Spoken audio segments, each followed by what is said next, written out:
Magandang hapon, Malacanang Press Corps, and welcome sa ating press briefing ngayon, hapon, Webes, August the 10th.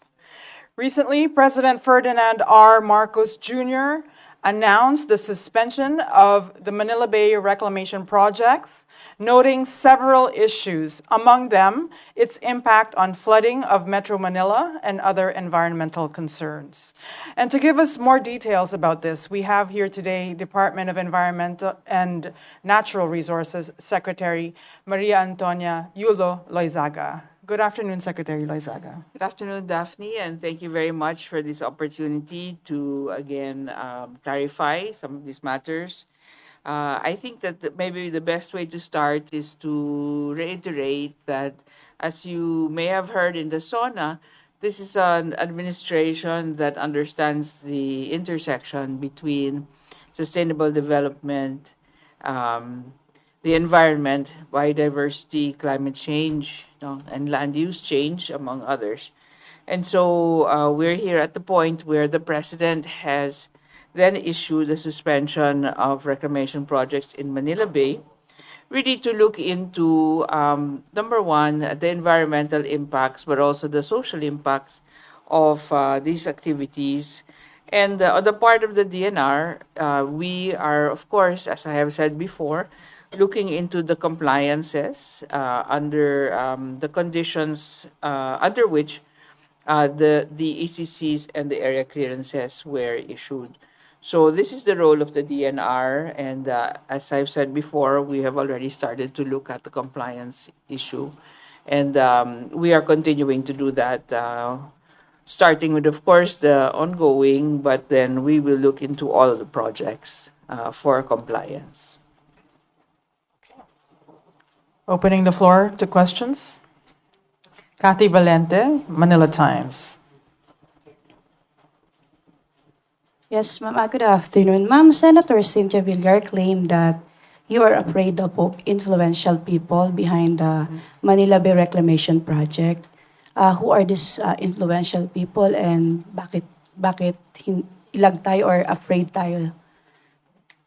So this is Senator Villar's, I guess, statement of concern regarding this very complicated issue. And I'm very grateful for our interaction. No, Senator Cynthia and I have been really conversing very deeply on this issue of reclamation and environmental impacts. As you will see, and as I have reiterated, our work regarding compliance and the review started earlier this year when we started to meet with advocates, no, including Pamalakaya, including Agham. In that meeting, Oceana was there as well. They came to represent a few other advocates. After that, we held two other multi-stakeholder fora to actually ventilate all these issues. I'm very grateful to Senator Villar for her concern, but we are here to do our job, and we will do it slowly but deliberately because we want to make sure that we stay within the bounds of the law. Pero ma'am, sino-sino po ito yung mga influential people na binabanggit? Meron po ba? At sinasabi niya rin ma'am, parang there were no consultation daw po sa mga reclamation project at nagpirmahan lang ng mga contracts. Paano po nangyaring may pirmahan na bago po itong mga studies pa, mga violation, possible violation na Yeah, thank you, nire-review? Kathy. No, nangyari po ito before I joined government, so I will not venture to say what happened then. Ang role ng DNR dito is to stay within our mandate. We do have a mandate under the Mandamus, which is to rehabilitate Manila Bay to the point where people can actually swim and fish. And that is an order we take very seriously. Hindi lang po ang DNR ang kasali doon. There are 13 other agencies aside from us na in-order ng Supreme Court to rehabilitate the bay. Now, if we are to do what we have been obligated to do by the Supreme Court, we need to do the review of these projects. Nestor Corrales, Philippine Daily Inquirer. So, Secretary, you are not afraid of these influential people as claimed by Senator Villar? Well, for those I don't know many of you, but you can ask the people who do know me. I'm not easily scared.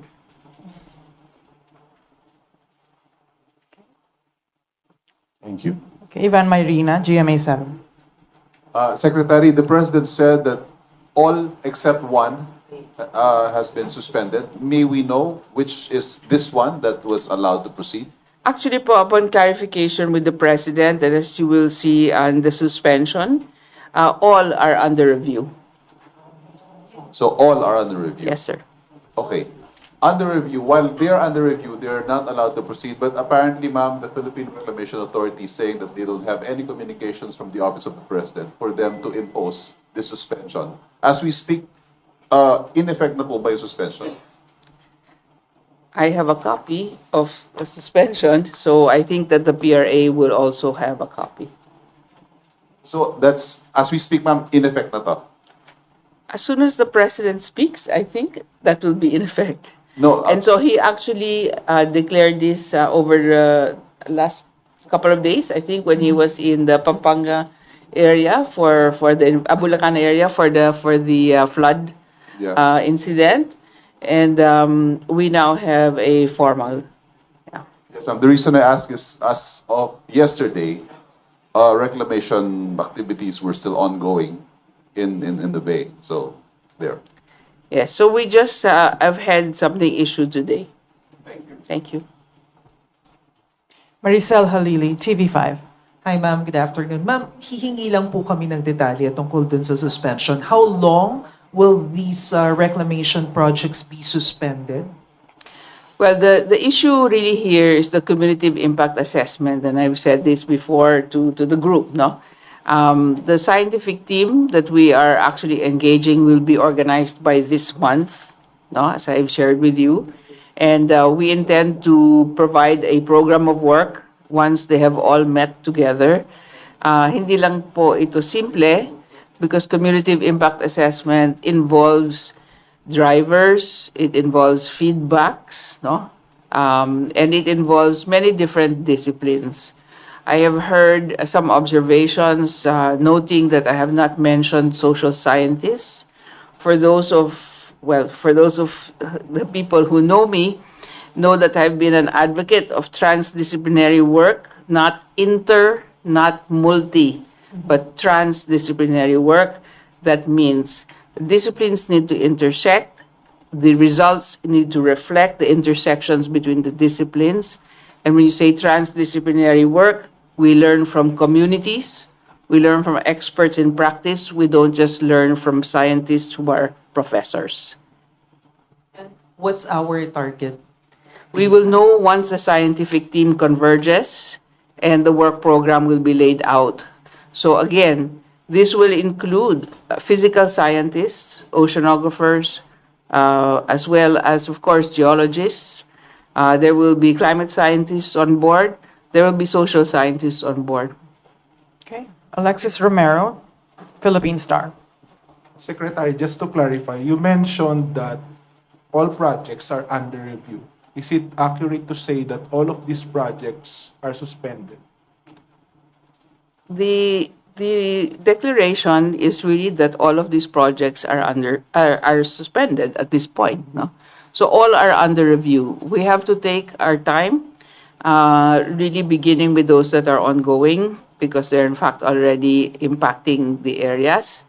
And then we will graduate to those that are in fact still not yet begun. So we're talking about how many projects, Secretary? In this particular region, no, we're talking about roughly 22 projects. 22 projects. Thank you, Secretary. Sam Medanilia, Business Mirror. Good afternoon, ma'am. We will just like to clarify, prior to ma-announce ni President Marcos yung suspension, hindi pa suspended yung mga activities doon sa Manila Bay. Hindi po. So yung pag-announce, tsaka pa lang po nag-suspend. Yes po. And then they have been under review, but we don't have, the DNR does not have the authority to suspend. Okay? Kathy Valente again, Manila Times. Ma'am, may we know po kung sino po yung nag-approve ng mga reclamation project na to na under review? Kung hindi po during the time of the President Marcos. Lahat po ito had been previously approved under the PRA in the previous administration. Previous administration, ma'am, anong administration? Pangulo po pala. At just the previous administration, so the Philippine PRA. Reclamation Authority under the previous administration, yes. 30, ma'am. Yes po. Okay po. Okay. Nestor Corrales, Philippine Daily Inquirer. Kathy, the mic, please. Ma'am, just your comment on the U.S. Embassy's statement that they're raising concern about a Manila Bay Reclamation project being undertaken by a Chinese construction company that was blacklisted by Washington 3 years ago. Yes, our role in the DNR is to really focus on environmental compliance. No? As you know, the proponents of the projects are the local government units, and they do have their own partners, etc. We are not actually able to comment on the choice of contractors or the activities that may have gone on in order for them to engage these contractors. We are here to actually implement environmental laws. Okay, Alan Francisco, PTV4. Hi, Sec.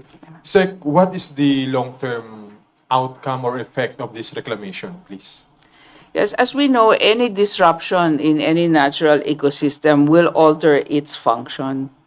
So when an ecosystem is actually in place, it is in fact in a state wherein it provides certain services, ecosystem services, such as, for example, the drainage of floodwaters, no? Then when that is disrupted by any kind of physical introduction, infrastructure, digging up just for any purpose, there will be a disruption in the delivery of that service. I think what's important to know is certain sections of the Manila Bay region are at zero elevation. No? You say zero, andyan na po ang dagat. No? And some of them are actually subsiding. When we say subsiding, lumulubog po siya. No? And when you have the situation where you have extreme weather events, and we're looking at scenarios in the climate, looking forward 10, 15, 20 years, no?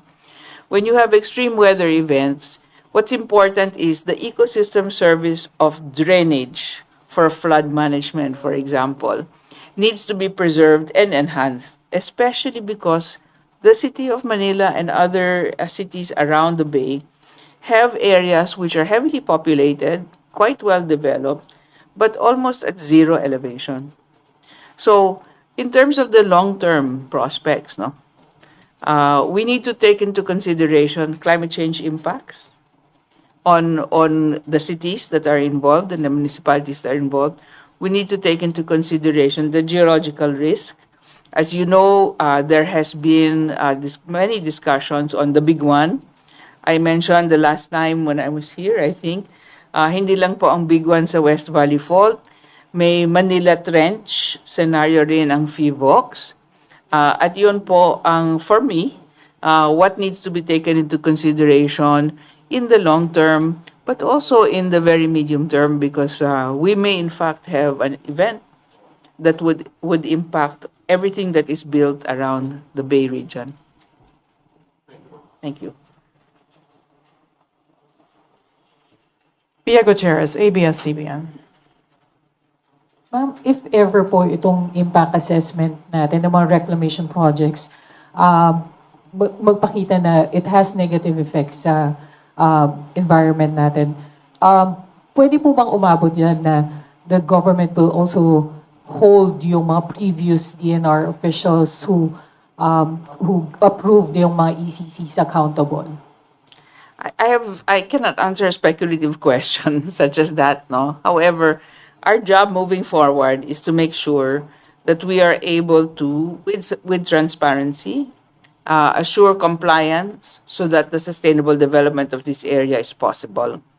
That's a legal question and it's speculative, yeah, so I won't venture there. Okay. Another question po, submitted lang na reporter namin. DOST Secretary Soludong said na okay sana ang reclamation kung island reclamation dahil nababawasan ng risk ng maling koneksyon ng mga drainage sa mainland which could exacerbate the problem of flooding. Ganito rin po ba ang tingin ng DNR? There are many ways to do reclamation correctly. And as you can see, Luneta, Intramuros, no, these are all reclaimed areas. Where the cultural center is, that is a reclaimed area. So I will not say categorically na mas mabuti yung island because it really depends on the specific physical and social context ng area. But Secretary Solidum, of course, is the Secretary of Science and Technology, and we respect his own inputs to this process. Okay, Sam Medanilia, Business Mayor. Microphone, Kathy. Ma'am, tatanong lang po namin, in case na after nung cumulative review ng DNR, may makitang mga violations, will DNR shut down the operations or bibigyan lang sila ng time for corrective measures dun sa mga projects nila? There is due process here, no? So they will be given, of course, with a period within which they may be able to correct. However, and the guidance as to what can be done or not done during that period, no? And if they do not comply, it's possible for, of course, the ECCs to be suspended. Tuesday New, DZBB.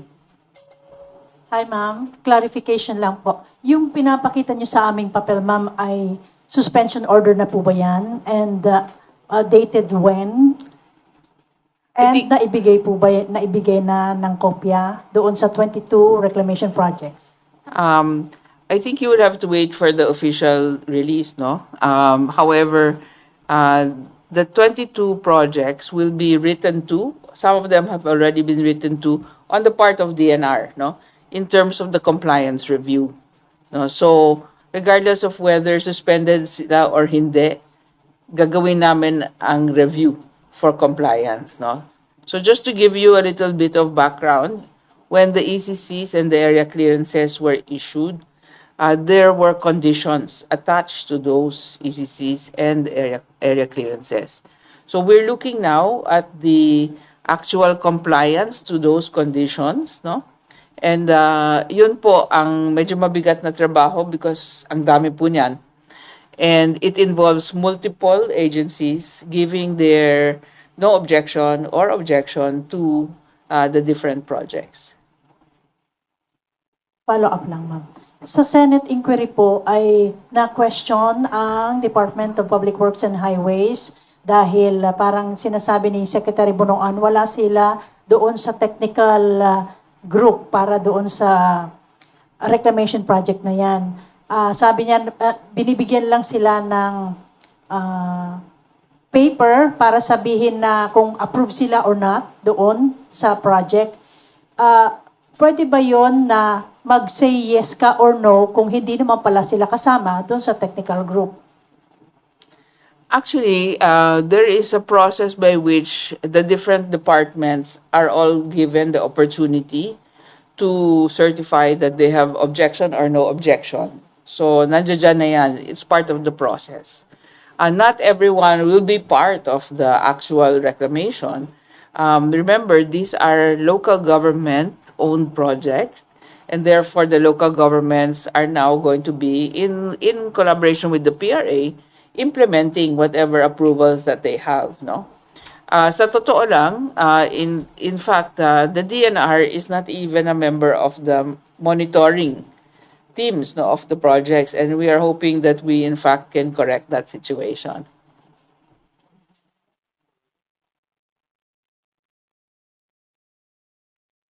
Any more? Jean Mangalus, Inquirer.net. Hi, ma'am. Thank you. Can we just get a categorical answer that all reclamation activities are under review and suspended? Yes. Yes. Did the DNR give a recommendation to the president for him to suspend the reclamation activities, and what was the suggestion of the DNR? These issues on the environmental compliance have been in discussion for some time. As I said, the president has been aware of the economic as well as the environmental and social impacts of the reclamation projects.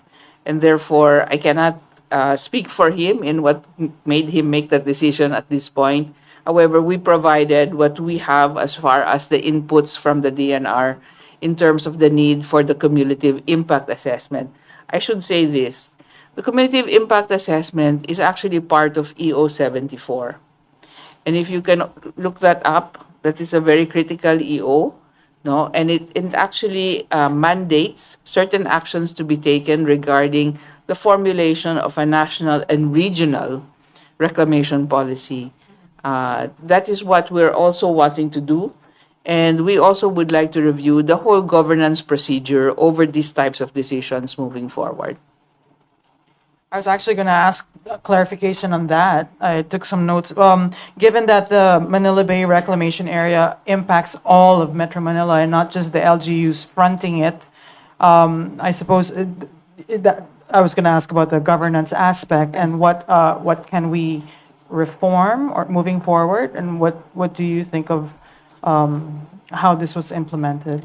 Would you, my own personal opinion, Daph, at this point is that reclamation is a development issue, and it's an environmental issue that is related to development.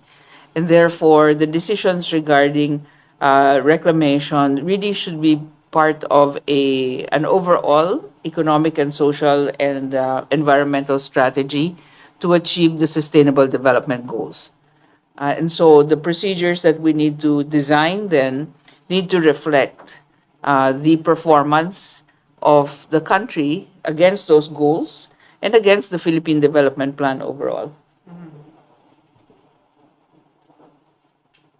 Okay. Any more questions? No? Okay.